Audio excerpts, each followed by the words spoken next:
Hello, this is just a test live. I've just received a new camera, a webcam. I didn't buy a video camera because I've got that money put aside. Obviously, I've used a chunk of it to purchase this webcam. But yeah, I looked back at a little bit of my video camera quality for the live that I did on, was it Monday? I think it was Monday.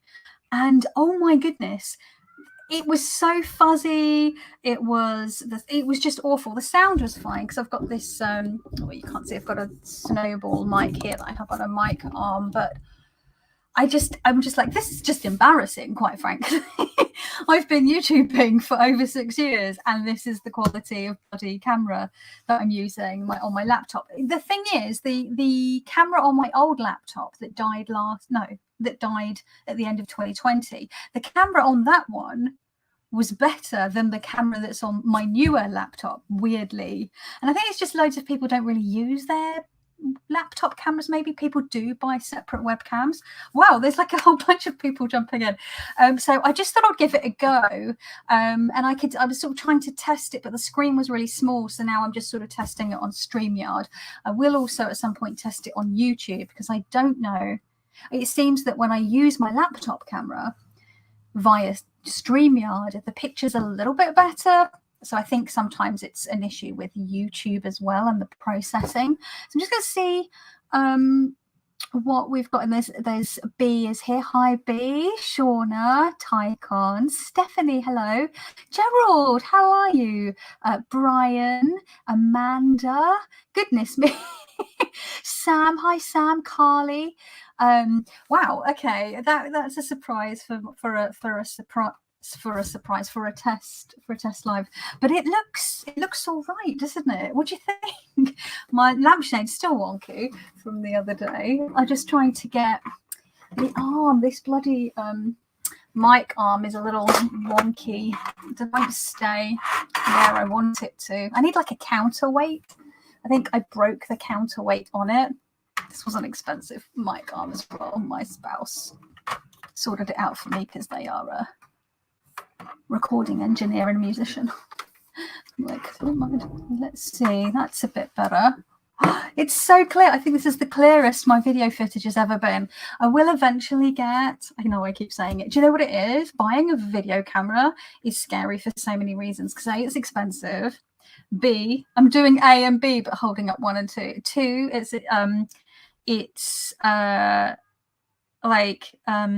well, for the first reason is it's expensive, and the second reason is I'm a bit of a technophobe. Technophobe's not the right word, because I love technology. I'm just not very good with it, and I sort of panic.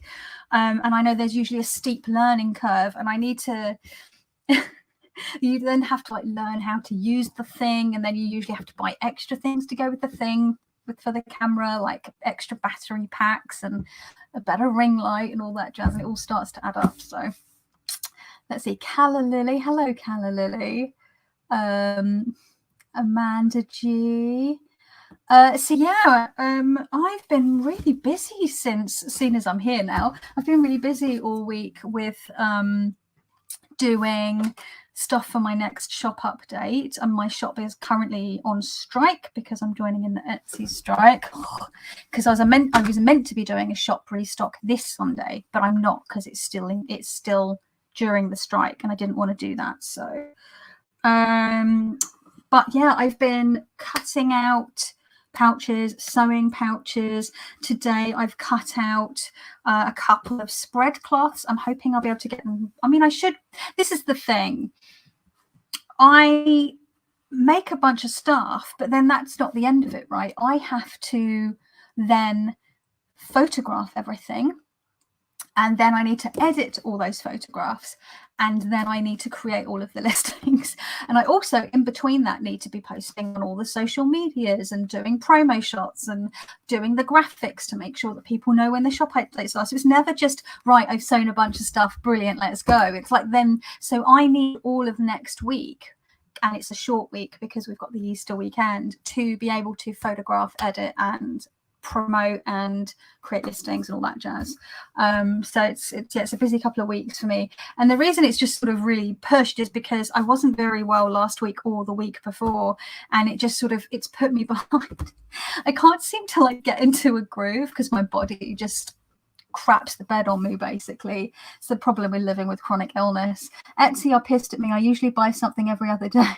Do you know what, Sam, actually, because the people that organized the strike, they organized it at quite short notice, I think. But do you know what? Etsy gave us short notice that they were upping all of their fees, and I think that's why it was organized in fairly short notice.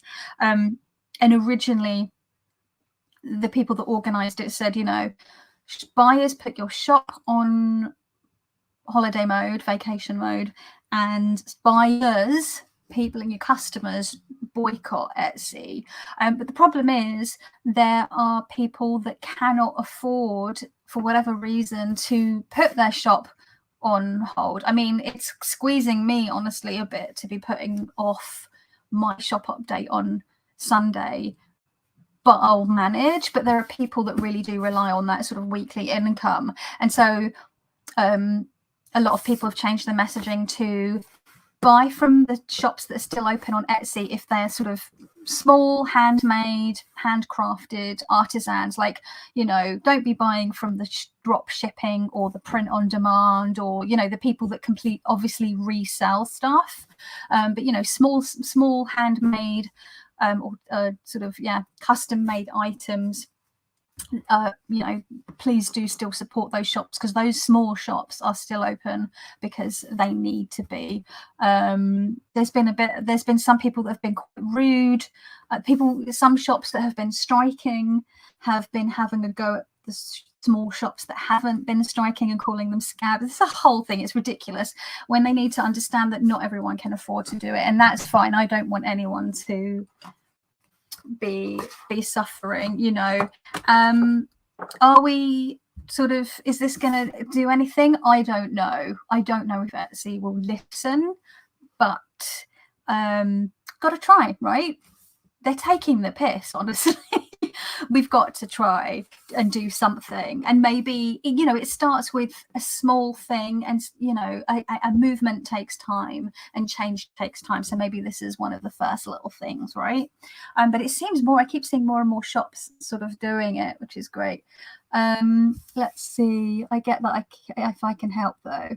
Oh, yeah, no, Sam, I just saying, like, why do Etsy crazy get with 5-star reviews? I read that in the petition.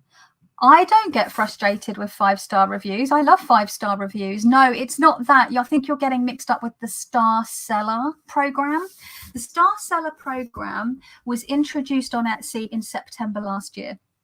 And what it does is it gives you percentages. So you have to get 95% or up on your responding to customer messages within 24 hours, shipping faster than you say you'll ship, and something else. There's something else. Basically, it just means that small shops that do small handmade, low volume stuff, like myself, that are just running everything on their own, I get demerited. I get points removed if I don't reply within 24 hours to a customer's message, which means little old me just running things on my own. If I want to take this Easter weekend off and someone messages me via Etsy on like Friday evening, because they're on holiday, they might be browsing and they might message me about something, or on Saturday, if I don't reply within 24 hours, I get marked down, and that means that I'm less likely to make Star Seller. So that means we have to be on all the time. It doesn't give us any chance to chill. It, like, you know, I just have to reply within 24 hours. It just sort of keeps you on this treadmill. There's a number of other things that go on with this, along with the Star Seller thing, but yeah, it's basically making you jump through hoops. They also will if you make Star Seller, they will promote and advertise your items themselves rather than you having to pay for them. But then they do promote your stuff offsite. They do ads for your stuff offsite that you can't opt out of, that they charge you for. It's ridiculous. Bye, Brian. You take care. Thank you for popping in. So yeah, it's really really tricky. And now they're putting up that the fees have almost doubled in the last couple of years. So they can take up to 32% or 33% when you add everything together. That's quite a bit, isn't it? You know, they just charge through the nose. It's really tricky. So who knows what will happen. But yeah, I've got the box, my ironing board up from pressing things. So yeah, I've been sewing away. I've got a whole look at all these. But yeah, it's bonkers. It can be anywhere between 18 and 32%. It depends on the advertising and the sale and stuff like that. It's just this and the item. So what am I doing? I'll just put my lip balm. You take care, Sam. Lovely to see you for a while. Hi, Deanne. You all right, my darling? Stephanie says, I need to rethink my launch. Are you opening a shop up, darling, Stephanie? Because that would be cool, because I know that you're a maker and an artist, aren't you, Stephanie? So yeah, I've just been sewing pouches. So yeah, I did that True Heart Intuitive. I've done another True Heart Intuitive. I've got a Thoth Deluxe. I've got Deviant Moon. I've got the Enchanted Tarot 25th century. We're not even in the 25th century. That's a while off. 25th anniversary edition. Little Lenormand ones. The standard pouches, standard plus. Double pouches. This hasn't had its ribbon or anything put on yet. So yeah, I've been beavering away. I've still got to finish sewing these two today, and then I would also cut out, I've got another little Lenny one for tomorrow. I've got another double pouch to sew tomorrow and a couple of spread cloths I'm going to try and get done tomorrow. And I've also been playing around with some stuff. Let me just go over to my ironing board. I was having fun using up, because I keep all the scraps from my pouches, because I don't like to waste anything. So I keep all the threads and I keep them in a jar, and then I also keep like the scraps of fabric from all the odds and sods. So I use them to make smaller items. I'll use them to make garlands as gifts for people. I use them to cut out little die cut shapes to make jewelry, and make patchwork them together to make other stuff. But that's by the by. What I was doing is I was fusing threads and odds and sods of fabric scraps in between layers of recycled plastic. And then I was like, hang on, I don't have to just do fabric. I could I can cut out die cuts and in fabric and in paper and fuse them between plastic. So that's fun. And then I did some of my little collage fodder and little felt hearts that I cut out in between. And I've got some glitter and some sequins. Iridescent, you can't really see, but they're iridescent, rainbowy sequins with rainbow glitter. It's not showing up on camera. And what I've done with these in the past is I either fold them up and sew them into like folio pouches, and usually I would either machine sew or blanket stitch like I do with my pouches, depending on how much patience I have. And sometimes what I'll do is I will back them with a bit of, I'll cut the same size out in felt or some other, or what do you call it, fleece or some other bit of fabric. And then I turn them into, I'm seeing if I can find a decent sized bit of fabric to show you as an example. Here we go. This one's a decent size. So let's just pretend this was the same size. Is the light just a bit too much? And then fold it into a pouch.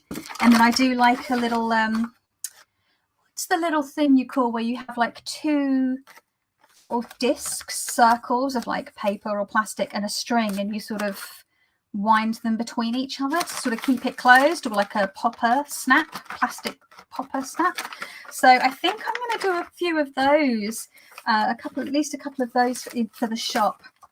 But what I'll do is, I think rather than blanket stitch them to close them up, to finish the edges, which would make them very time consuming and more expensive, which is with ultimately something that's like been used with recycled materials, I think I might try and run them, just do them on the sewing machine to keep the price down. So there's sort of some fun, funky, like, and then you can use them for like pencils, or you know, your little white book and a pen and a little notebook, I don't know, whatever. So we'll give it a go. Let's see. So that's something I'm going to be doing on Sunday, because Saturday is my wedding anniversary. Even though tomorrow is Good Friday, I don't celebrate Easter, so I'll be working tomorrow, but my spouse will be off work because they have like a regular job, like a regular 9-to-5 job. Okay, hello. I'm just finishing my break and thought I'd check YouTube. I'm glad I did. I wish I could stay, but I need to get back to my classroom. Oh, well, thank you for stopping by very briefly. It was lovely to see you. Okay. Oh my God, why is this?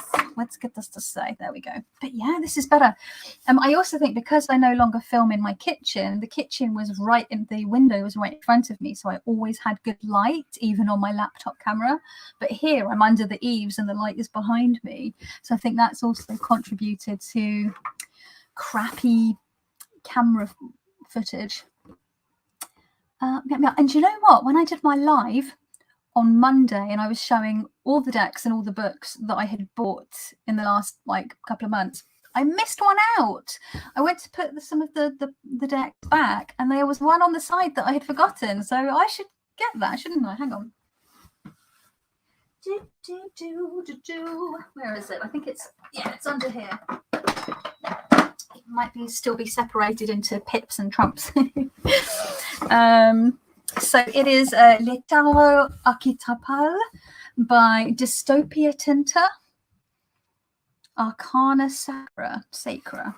But yeah, and it's a French deck, and it's awesome. These are the backs, sort of dark orange and a light orange. Thank you, Shauna. 8 years. It comes with a little booklet. It's all in French. So, you know, I can't read it because I don't speak French.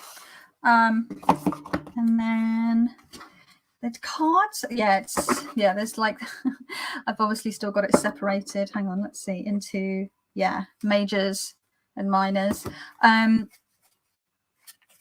Whenever I get a new pip deck, I automatically, before I get it all mixed up, I automatically put the little dot so I know which way is upright.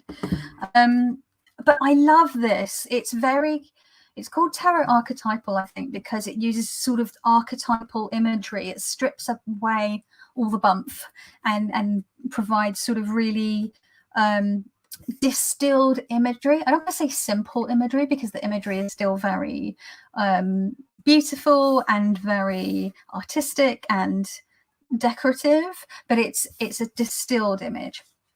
My internet has got it's only got 1 or 2 bars. My internet's been dropping out all day, so if I do disappear, I am still here. So yeah, let's see. They're all out of order because I've been using them for readings. La Diable. This is just the trumps. Death is unnamed. It's just got the number. Oh my God, I love this camera. It literally focuses on the cards. La Tour. So obviously the titles. Come on, camera. You can do it. The little camera that could. Come on. Make Mama proud. La Tour. So yeah, they're all in French, obviously. Le Chariot. And actually, it has a ship in the background rather than a chariot. This is funny, actually. I've started watching Our Flag Means Death, the new pirate show by, is it Adam Jenkins? I can't remember if it's Adam Jenkins, and Taika Waititi and Rhys Darby. of like what we do in the shadows and what do you call it? Flight of the Conchords fame. L'Étoile. Look at that, it's beautiful. And actually, every single person in this deck is a person of color, which I fucking love. L'Amoureux. Hello, how are you doing, Sedana? Lovely to see you. La Rue de Fortune. It's got little fishies going around. It has a bit of a I don't know, carnival feel to it with the stars and the red and white stripes. Makes me think I'm looking down at a circus big top, and that these fish are like the shooting fish game. I don't know. But it's got that classic above the water symbolism, which is cool. La pipe. Isn't it lovely? Does anyone else here have this? Le Monde. Very, very sort of no person in there at all. But I like that. It's almost like looking at concentric circles of different sort of spheres of the universe or our solar system. L'eremite is just not a symbol, like a lantern. Although I do quite like it when I see hourglasses in hermit cards as well. La force, strength is at 8, obviously, at 11, sorry, obviously, and justice is at 11. I love the really limited color palette, which is obviously traditional for a Marseille deck, but they've gone like for different colors. There's no green in this. It's a really deep, rich, I want to say it's somewhere between, it's not an indigo, yeah, really dark navy, an almost mustard yellow, and a tomato red, and then like a slightly peachy tone, a soft beigey peachy tone. Le Jugement. Isn't that beautiful? Look at those clouds. It has a very sort of tattoo artwork feel as well. Like this is how often like clouds in tattoos are drawn. And also in a lot of sort of traditional Japanese artwork even. Just looking at seeing where my clouds, you can't really see, but I've got traditional clouds at the top of my tattoo. L'Empereur. Is that Horus? No, hang on. Who is that? Dusk. Oh, that reminds me. I need to watch Moon Knight because that dropped yesterday. The Justice at 8. So you see it's very stylized. Bunny kisses. Hello. La Papesse. So this one's really trippy. Look at that. Cool though, huh? We do have like some white and black and dark brown as well, but the main like primary colors are red, blue, and yellow. So there's no green. You know what? I think all the courts are clown faces as well, which is kind of clowns freak me out a little bit, but I can deal with it. La Fou, see they have a jester thing going on. See what I mean about like obviously they've got the whole jester thing going on, and there's clowns. So yeah, it has this like a slight sort of circus vibe going on. La Lune. Even there's this nod to the yods falling here, but they almost like look like beads dropping from some kind of decorative hoop, or you know. And then there's like these dots. Can you see? And I'm wondering what the dots are. But there's a dot above each of the creatures. It's just really cool. L'Impératrice. L'Impératrice. I can never say it in French. Again, you've got the sort of tattoo style rose. The snake around her neck, which is interesting. She seems calm though. She's kind of got a very slight upturned smile. She doesn't seem to be in distress. Le Soleil. We've got, again, the tattoo imagery with the swallows, the old school tattoo imagery with swallows here. Oh my God, I love this camera. I'm very excited. Temperance, again, another very sort of symbolic, slightly, not surreal, what's the word I'm looking for? See, you've got the two jugs, and they've got eyes on them. And you've got the wings represented still, and almost like a halo behind. Le pendu.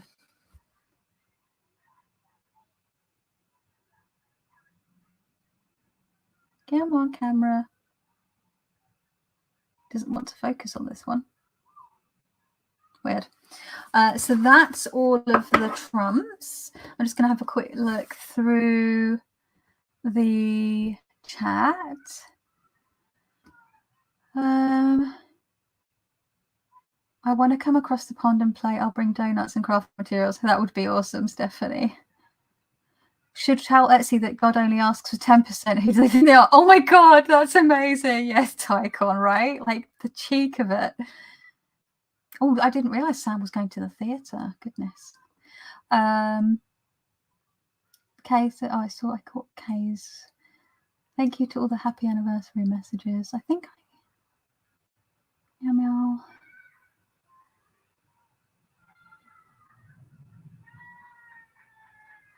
Oh, Leanne's feeding the baby, the lovely bambino.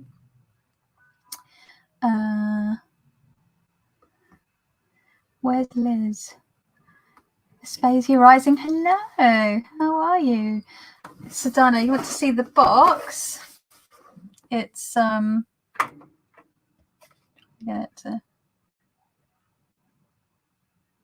Tarot Archétypal Dystopia Tinta.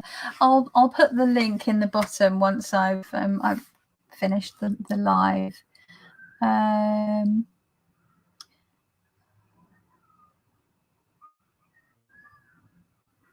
People talking about where they are in the world, and then I'll just show you some of the quartz and some of the pips, but I won't show all of them. So here's the Three of Cups. So you can see where it sort of has that Marseille, even the layout with the two cups going into the third at the top, and you know, the sort of flowery filigrees in the middle and around the cups. We have the knights, the cavaliers. They don't have the chevaliers. They have no riders on them. It's just the horses, which is an interesting choice. And they have like these weird white eyes, which makes them a little spooky looking. So we have the Knight of Cups. And it looks like the horse is being stabbed in the heart, but I think it's meant to be metaphorical because, you know, the Knight of Cups is a little bit of a like overly romantic and overly dramatic, and a bit sort of yeah, a bit of a melodramatic, lovesick fool at times, I think. So the swords are curved for the most part, just as they are in a traditional Marseille, sometimes with a sort of straight one through the middle. Here we have the three. I love the shape of these swords. Oh, and we've got some more sort of classic looking flat floral. Come on, camera. Floral details going on. This looks a little bit like laurel leaves, doesn't it, Shauna? Like the Six of Wands. Come on, focus. Focus. Whenever I hear the word focus, I think of the what's his name, Dr. Oh God, what's his name? The one in Hellboy 2, played by Seth MacFarlane, the ghost guy, the ghost doctor. Here we have the Three of Wands. I like the little finials at the ends of the wands. Actually, is the Ace of? It'd be interesting. I can't remember if the Ace of Wands is more like a baton. We have the Three of Coins, not dissimilar to the Three of Cups. I really like the coins in this deck. Look at them. They look a little bit like eyeballs or suns. And here we have all of the courts, the sort of the royals have like the forward facing. So we have the King of Coins. We get sort of a bit of sort of Egyptian iconography as mixed in with the old school tattoo and sort of circus stuff. It's very interesting sort of combination. The 10 of Cups is interesting because it's laid out differently to, you know, a Marseille 10 of Cups, because usually you would have the 3 rows of 3 and then the cup sideways at the top on a 10 of Cups. In a Marseille, these are a little bit more like almost like they're sort of dancing across the card, which is interesting. Look at this for a Queen of Coins. Can you see how some of them are quite surreal and abstract? It's just the sort of that symbolism, and that's where that archetypal from the title is coming in. The archetypal.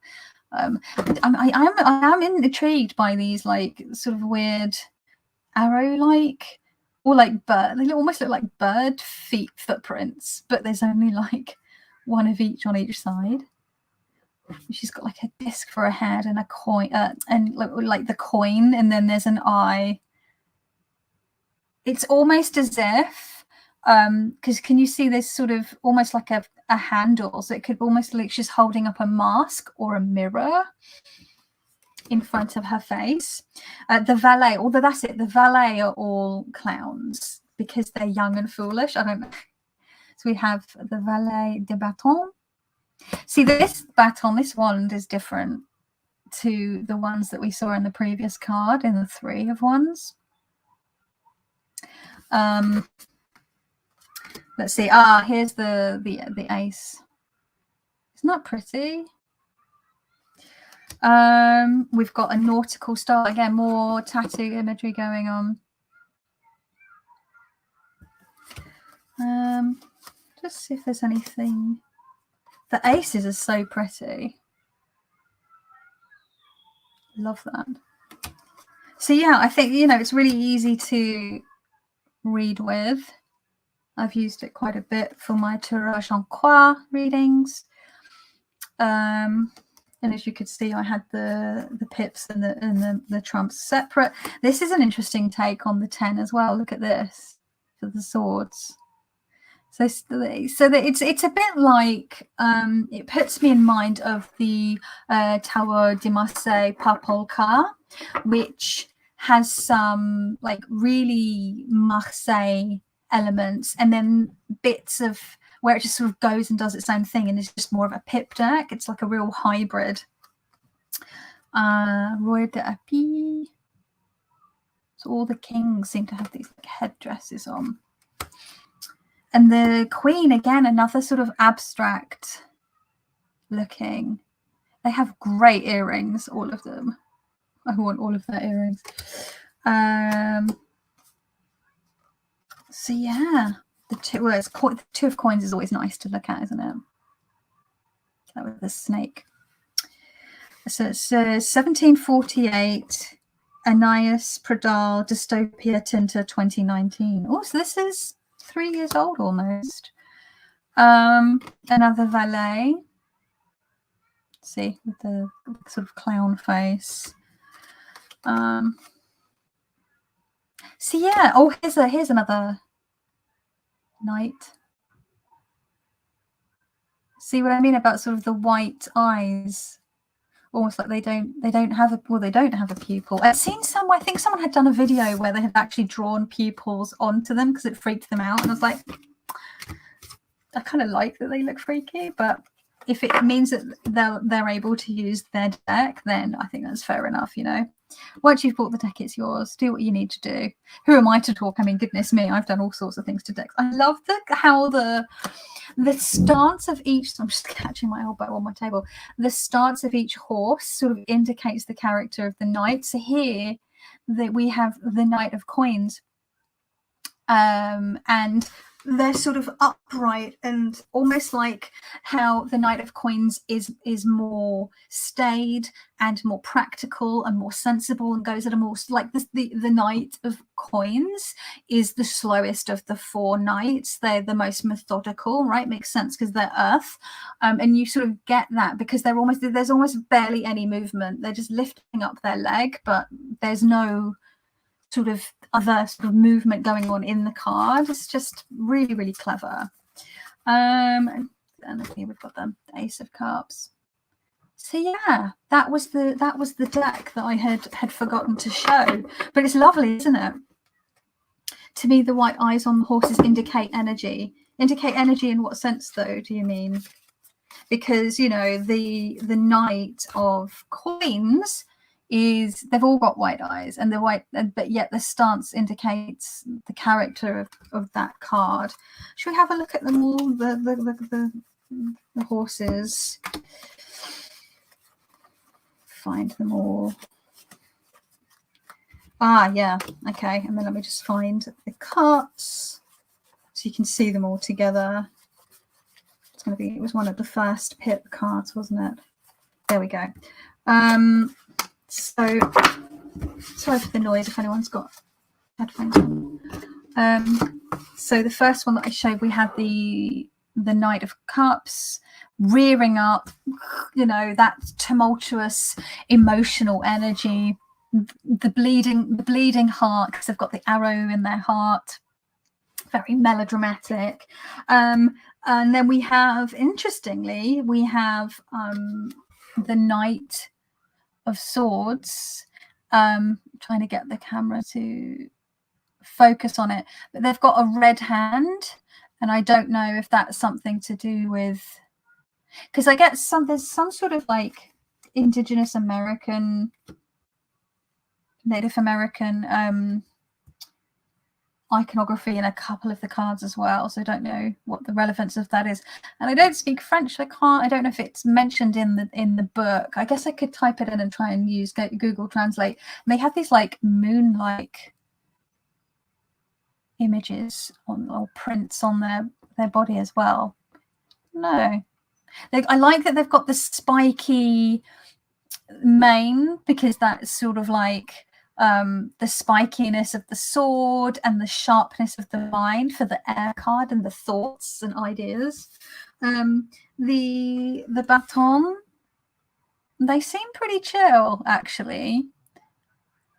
There's this like sphere of red on their head, and I don't know if it's meant to be like the top of the hat. It looks a bit like they're wearing a hat, or if it's to indicate passion, that sphere of ball of red passion and energy for the fire, for the baton. And then, like I said, with the coins, you've got this sort of slightly staid, almost slightly uppity looking horse for the coins. So yeah. Some Native American tribes painted the horses for battle. Okay. The Two of Coins is pretty, isn't it? Spacey Rising. I'm liking this deck more and more. Very nice. Yeah, it's just different, isn't it? Especially if you like to read with Marseille decks. And I love me a classic Marseille deck. But I do like it when you find a deck that does something just a little different as well. So you've got options, you know, it's good to have options. But yeah, I really, really like it. So I'll try to remember to put the information in the description box once I say guten Abend. I'm just going to have a quick look through the chat and then I'll sign off, because it's 10 to 5 and I still need to do 2 pouches. I don't think I'm going to get these done by 6, but we'll see. Boop, boop, boop, boop, boop, boop, boop. Boop, boop, boop, boop. Just check I'm up to date. Woohoo, laurels. While the stance of the horse certainly indicates movement, the white eyes to me show the fundamental energy found in all night cards. Does that make sense? Oh, I see what you're saying, I suppose, yeah. And buffalo hunting. Okay. Cool. Okay, so that's me testing the camera. I think it's safe to say that it works. It's a lot better than my laptop camera, for sure. It looks like it's better than my phone camera as well, but we'll see. It came with a little tripod as well, so maybe I'll be able to use it to film top down, or sort of, I don't know. I do still need to get a proper video camera. But yeah, thank you for those of you that have joined me for this surprise sort of just test live chat. And yeah, I hope you all are enjoying your week. For those of you that celebrate Easter, I'm wishing you a happy Easter weekend. And also a wonderful weekend for those of you who don't celebrate Easter. I will be working tomorrow so that I can get you all the pouches that you want ready. And yeah, I will see you in the next one. Take care. Ciao.